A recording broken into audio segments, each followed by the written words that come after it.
नमस्कार दोस्तों, स्वागत है आपका अक्षर गंगा चैनल में। मैं हूं उमेश आचार्य और आप पढ़ रहे हैं हिंदी साहित्य के महानतम कवियों में से एक सूरदास जी को।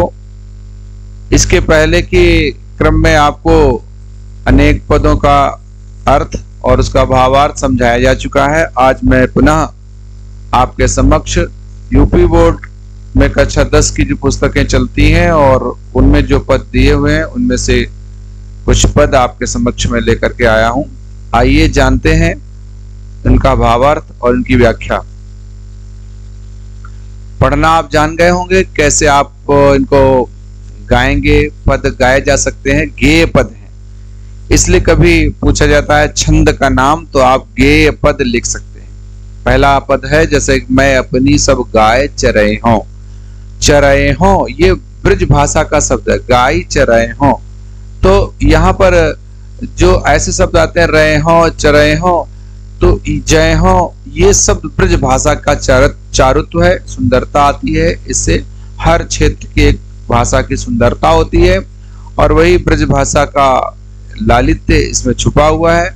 सूरदास जी जो कि वात्सल्य के सम्राट हैं, वो अपने ब्रज भाषा में जो काव्य लिखे हुए हैं, उन्होंने गाया है, उसको आइए हम सब जानते हैं। कैसे गाएंगे तो 3-4 लाइनें हम आपको जरूर गा करके बताएंगे। उसी अनुसार आप भी इनको गा भी सकते हैं और इसका भावार्थ समझ सकते हैं। आइए। मैं अपनी सब गाय चरे हों, प्रात होत बल के संग जय हो, तेरे कहे न रहे हो। मैं अपनी सब गाय चरे हो। वाल वाल गायन के भीतर मैं कहूँ डर नहीं लागत। आज न सोवो नंद दुहाई, रैनी रहोंगो जागत। और ग्वाल सब गाय चरए हैं, मैं घर बैठो रहे हो। सोर श्याम तुम सोई रहो, अब प्रात जान मैं दे हूं। मैं अपनी सब गाय चरे हूं। बहुत सुंदर ही पद गाया है सूरदास जी ने और उसको मैंने आपको सुनाया। आइए जानते हैं इसका भावार्थ, इसकी व्याख्या जानते हैं। देखिए मित्रों, सूरदास जी वात्सल्य रस के सम्राट के कवि हैं और वो अपनी आराध्य जो अपने हैं भगवान श्री कृष्ण, उनकी विभिन्न लीलाओं का वर्णन अपने ढंग से वो करते हैं। वैसे तो अनेक कवि भक्ति काल में ऐसे हुए हैं जिन्होंने कृष्ण की भक्ति की है, लेकिन सूरदास जी की कोई तुलना नहीं है, किसी से कोई तुलना नहीं है। क्योंकि सूरदास जी जब वर्णन करते हैं तो साक्षात श्री कृष्ण दिखाई देने लगते हैं उनके काव्य में। आइए आज उनकी बाल लीला का वर्णन भगवान श्री कृष्ण की कैसे कर रहे हैं। एक बार भगवान श्री कृष्ण अपनी मैया यशोदा जी से कहते हैं और थोड़ा सा नाराज भी हैं। तो नाराज क्यों हैं? क्योंकि उनको लगता है कि हमारे घर में इतनी गायें हैं, गैया हैं, और हमारे घर में बहुत सारे नौकर तो हैं, वो चराने के लिए गाय जाते हैं, लेकिन ठीक से ध्यान नहीं रखते गैया का। जो गैया हैं उनका ध्यान अच्छे से रखते नहीं है। जितनी गैया उनसे बड़ा प्रेम है कान्हा को भी, और ग्वाल बाल भी साथ में है। तो कृष्ण जी के मन में लगता है कि शायद कोई हमारी गैया को ठीक से ध्यान नहीं देता है, देखभाल नहीं करता है, तो मैं खुद ही जाऊंगा, क्योंकि घर का मैं मालिक हूं। और देखिए, घर के मालिक की चिंता स्वाभाविक सी होती है।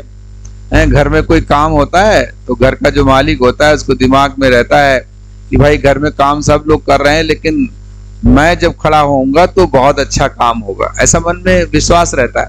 आइए, वही श्री कृष्ण के जो बाल स्वभाव में एक घर में मन में बैठ गया है कि उसको व्यक्त किया है सूरदास जी। कहते हैं भगवान श्री कृष्ण की, मैं अपनी सब गाय चराई हूं, मैं सारी गाय अपनी चराऊंगा। चरवाहा का काम करना होता है, चराना। तो अपनी सब, क्योंकि एक आध नहीं कहा कि जितनी गाय हैं वो मैं अपनी सब गाय चरा, मैं खुद ही चरा लूंगा, मैं खुद ही देखभाल कर लूंगा। और इसके लिए सुबह होते ही प्रात होत बल के संग जय हो। बल माने बल भगवान श्री कृष्ण के बड़े भाई बलराम जिनको कहते हैं, तो उनके साथ मैं जाऊंगा। और अब आप कहोगी कि तुम बहुत छोटे हो, अभी मत जाओ, तुम्हें बड़ी परेशानी होगी, तो आगे वो कह देते हैं कि तेरे कहे न रहे हो, तुम्हारे कहने से मैं रहे हो ना, मतलब मैं रुकूंगा नहीं घर में, मैं नहीं रहूंगा वो तात्पर्य मैं घर में नहीं रहूंगा आपके कहने से, क्योंकि बार बार आप हमको रोकती हैं, टोक देती है कि नहीं नहीं तुम्हें नहीं जाना है। वैसे भी माताएं घर में होती हैं तो जो छोटा बच्चा होता है वो जिद करता है, लेकिन वो मना कर देते कि नहीं बेटा, अभी तुम छोटे हो, थोड़े बड़े हो जाना तब करना ऐसा। तो वो तर्क दे रहे हैं और समझा रहे हैं मैया यशोदा जी अपने ढंग से। बच्चे कैसे मनाते हैं देखिए। लिखते हैं सूरदास जी, ग्वाल बाल गायन के भीतर, ग्वाल बाल जो चराने के लिए सब जाते छोटे छोटे और गैया हैं, उनके बीच में, अब देखिए जब चराते हैं गाय तो वो गाय भाई कहीं से भी निकलेगी तो उसके बीच में भी जाना पड़ेगा, उसको रोकना पड़ेगा, कहीं जा रही है उसको कहते हैं हाँक के लाना पड़ेगा, उसको घेर के लाना पड़ेगा। तो कहते हैं उनके अंदर जाने में नैकहु डर नहीं लागत। नैकहु माने थोड़ा, इसको हम कह सकते हैं जरा सा, थोड़ा सा भी, बिल्कुल यानी बिल्कुल डर नहीं लगता, जरा सा भी डर नहीं लगता, थोड़ा भी डर ना मुझको लगता नहीं है, क्योंकि आपको डर है कि कहीं मुझे गैया मार ना दे, मैं उनके भीतर जाऊंगा तो परेशान हो जाऊंगा, तो मुझे डर नहीं लगता, वो पहले ही बता देते। इसीलिए वो कहते हैं कि आज मैं रात भर सोने वाला नहीं हूं। तो कहा आज न सोवो नंद दुहाई, दुहाई कहते हैं कसम को, तुम्हारी दुहाई देते हैं, कसम है। आज मैं नंद बाबा की कसम खा के कहता हूं कि रैनी, रैन मानी रात, रैन का रैनी ब्रज भाषा में रैन सकता है, रहूंगो जागत, रात भर जागता रहूंगा, मैं सोने वाला नहीं हूं, मैं नंद बाबा की कसम खा के जिद कर लेते हैं। अब वो कहते हैं, प्रश्न करते हैं कि देखिए भैया, और ग्वाल सब गाय चराई हैं, जितने ग्वाल बाल हमारी सब गाय चरावे, मैं घर बैठ रही हूं, मैं घर बैठा रहूं, ऐसा कहीं हो सकता है? मैं तो मालिक हूं घर का, और घर का मालिक तो सबसे ज्यादा काम करता है, इसलिए सब लोग मेरा काम करेंगे, ठीक है ज्यादा काम है सबको करना रहेगा, लेकिन मैं जरूर जाऊंगा, जब मैं साथ में रहूंगा तो अच्छे से काम होगा, ये विश्वास है। देखो घर का मालिक साथ में होता है तो अच्छा काम होता ही। तो इसी बात को कह रहे हैं। तो मैया यशोदा बड़े प्यार से समझाती हैं और कहती है, लाला हे श्याम तुम सोए रहो, सूर श्याम तुम सोई रहो, अब तुम सो जाओ, रात बहुत हो गई, अब सुबह जब हो जाएगी तो प्रात जान मैं दई हूं, सुबह जब होगी तो मैं तुमको जाने दूंगी, मैं रोकूंगी नहीं। अब बच्चे ने जिद कर लिया तो माँ को मानना ही मानना है। कहा अच्छा ठीक है, रात हो गई है, सो जाओ। माँ को पता है कि जब सुबह होगी तब कोई दूसरा विषय आ जाएगा, भूल जाएंगे, इसलिए उनको समझा बुझा करके और कहा अब सो जाओ। तो देखिए दोस्तों, ये जो पद है सूरदास जी का, ये पूरा का पूरा पद अभिधा शक्ति में लिखा गया है। तो अगर आपसे परीक्षाओं में सवाल पूछा जाता है कि इसमें शब्द शक्ति कौन सी है, तो अभिधा आप दे सकते हैं। सूरदास जी की भाषा ब्रज है, इसलिए ब्रज भाषा की सुंदरता यहाँ दिखाई देती है। शैली वो मुक्तक शैली में ही सब लिखते हैं और छंद गेय पद है। अब रस की बात जहां तक आती है तो आपको देखिए खुद समझ में आ रहा होगा कि माँ और पुत्र का प्रेम यहाँ प्रकट हो रहा है, माता से जिद कर रहे हैं, तो वात्सल्य रस के सम्राट ही हैं, तो ये वात्सल्य रस भी इसमें भरा हुआ। इस तरह से आप देखते हैं प्रसाद गुण का प्रयोग हुआ है और काव्यगत सौंदर्य के अंतर्गत ये सारी बातें आपको जाननी चाहिए, पूछी जाती हैं, तो आप इनको लिख सकते हैं। और सामान्य स्वभाव अर्थ है कि आसानी से समझ में आने वाला है, आपको कठिनाई नहीं होने वाली। अब इसी के साथ देखिए दूसरा पद जुड़ा हुआ है। दूसरा पद जो जुड़ा हुआ है तो उसमें वो जो उत्तर है इसका एक तरह से, और उत्तर क्या है कि जब वो जिद कर लेते हैं, रात में सो जाते हैं, तो सुबह चले भी जाते हैं, सुबह सुबह उठते हैं। भगवान श्री कृष्ण वर्णन कैसा कर रहे हैं, देखिए कितना सुंदर वर्णन किया है। और जब वहां जाते हैं गाय चराने के बाद और गैया बछड़ा के बीच में से रहने के बाद शाम को जब घर आ जाते हैं तो बच्चों की जिद होती है। देखो कभी कभी बच्चे जिद कर लेते हैं और मम्मी पापा से कहते हैं कि देखो मैं भी चलूंगा, मैं भी चलूंगा। छोटे रहे होंगे तो आप लोग कभी मेला वेला घूमने गए होंगे, देखिए जो इसमें सभी लोगों के साथ ऐसा होता है। और कभी मम्मी पापा से जिद कर लेते हैं, तो जब कभी ऐसे साधन नहीं हुआ करते थे पैदल ही जाना पड़ता था। तो कभी याद करिए उन दिनों को कि जब पैदल जाना पड़ता था, तो लेकिन जब जिद कर लेते तो मम्मी पापा उस जिद के कारण से अच्छा चलो भाई चलो, इनको भी तैयार कर दो, तुम भी चलो तैयार हो जाओ, चल देते हैं। लेकिन तुम्हारे जिद के चले तो जाते हैं छोटे छोटे बच्चे, लेकिन थोड़ी दूर चलते हैं तो उनका क्या होता है, उनके पैरों में दर्द होने लगता है, ज्यादा चल नहीं पाते, लेकिन कुछ कह सकते नहीं। तो ऐसे में कभी कभी चले जाते हैं, जिद कर लेते हैं, लेकिन अब ये परिणाम तो पता नहीं होता कि कितना कष्ट होने वाला है। तो जिद के मारे कह तो दिया कि मैं अपनी सब गाय चराई हूं, चले भी गए। वापस जब आए हैं तब शिकायत कर रहे हैं अपनी मैया से।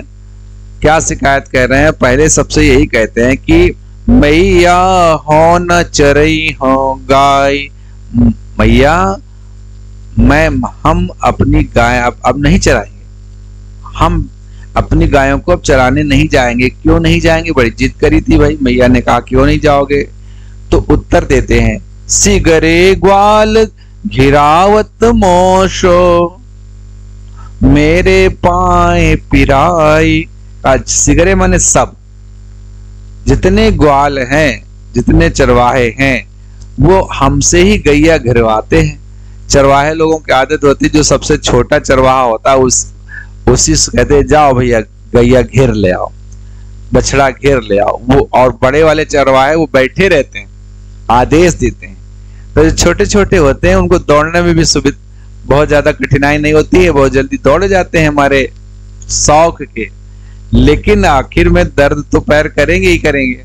लेकिन कृष्ण भगवान जो है अपनी मैया से ये शिकायत कह रहे मेरे पैर दर्द करते थे, पिराने लगते, पीड़ा होने लगती। और आपको लगता होगा कि हम झूठ बोल रहे हैं। अगर ऐसा लग रहा हो तो जो न पत्याय माने विश्वास करना। तो कहे अगर आपको विश्वास ना हो रहा हो मेरी बात पर, तो पूछ ही बलदाऊ, बलराम भैया से पूछ लीजिए, क्योंकि वो भी तो साथ ही जाते हैं। आप लेकिन ऐसे मत पूछना, अपनी सौंह दिवाए। देखो इतना बालपन है कि अपनी कसम दिला देना। मैया से कह रहे हैं तुम अपनी कसम खवा देना, अपनी कसम दिला देना, क्योंकि वो भी मिले रहते हैं उन्हीं से। मुझे शंका है कि बलदाऊ भैया भी उसी तरफ रहते हैं कि वो भी बड़े हैं।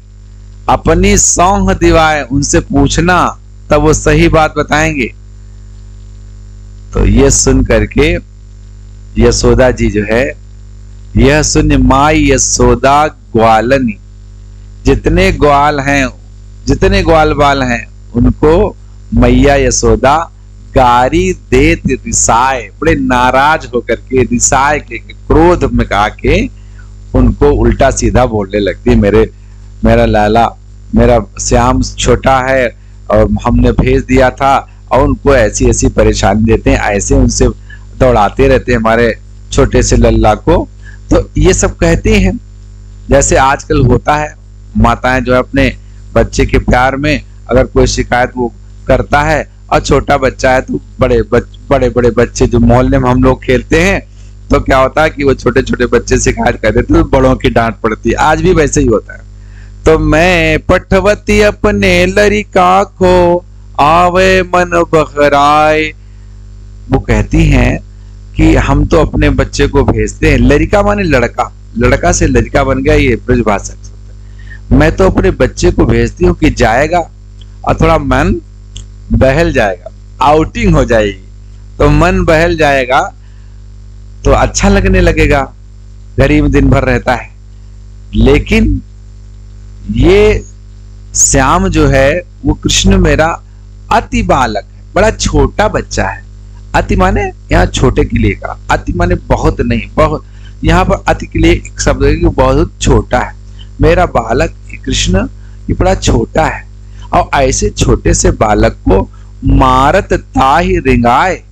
देखो मारत ताहि रिंगाए, रिंगाए रिंगाए मारते हैं, मतलब बहुत कष्ट दे दे करके उसको, इसको बड़ा कष्ट देते। देखिए एक तरह से ये बोला जाता है कि रिंगाए रिंगाए मारते, मैंने बड़े कष्ट दे करके, परेशानी में डाल करके, मतलब जैसे इसको दौड़ा दौड़ा करके मारते हैं, मतलब यहाँ कोई मारते नहीं है, ये मारत ताए, ऐसे करके मारते, रिंगाए मारते हैं, मतलब रिंगाए मारते कष्ट दे करके, उसको कष्ट दे देते, तो बड़ी उसको परेशान करते हैं। उनका कहना मतलब मेरा छोटा सा बच्चा है और वो अभी ज्यादा दौड़ भाग कर नहीं पाता, लेकिन ये बड़े दुष्ट हैं ग्वाल बाल, अब बड़े हमारे बच्चे को बहुत कष्ट देते हैं, मार दौड़ा दौड़ा करके परेशान कर देते हैं। अब भारत ताई रिंगाए मार दौड़ा दौड़ा के परेशान कर देते हैं। इस तरह से मैया यशोदा और कृष्ण के ये दो पद हैं, इनमें जो वात्सल्य का है ये पूरा का पूरा प्राकट्य सूरदास जी के माध्यम से हुआ है। आपको भी लगता होगा, अपने बचपन की यादें आ जाती होंगी, और उनसे आप जब जोड़ करके अपने आप को देखेंगे, देखिए इसमें जो भी भावार्थ है, व्याख्या है इसकी, ये तो है ही जो आप समझते हैं, लेकिन अगर अपने जीवन से जोड़ करके देखेंगे तो आपको अपनी माँ, अपना बचपन याद आ जाएगा, और अपने सब शाम, अपने जो ग्वाल बाल हैं, अपने सखा हैं, अपने मित्र हैं, वो भी आपको ध्यान में आ जाएंगे। तो हमें जो सीख इनसे मिलती है कि माता और पुत्र के बीच में कैसा स्नेह होता है, बचपन में कैसी जिद होती है, और हम बचपन की जिद को कैसे पूरा करवाते हैं, और फिर जब कष्ट होता है तो फिर मित्रों के बीच में भी कैसी नोकझोंक हो जाती है, मित्रों की शिकायत कैसे करते हैं। ये सब बातें सूरदास जी ने वात्सल्य के माध्यम से हम सबको बताई हैं, हमें इनसे सबको सीखना चाहिए। तो मित्रों, आपने ये 2 पद आज पढ़े, इनसे संबंधित जो आपको पूछना हो कमेंट्स बॉक्स में जाकर के आप जरूर हमें लिखें, और हमारे चैनल को यदि आपने सब्सक्राइब नहीं किया है तो तुरंत आप सब्सक्राइब करें, अपने मित्रों के बीच में शेयर करें और लाइक करें।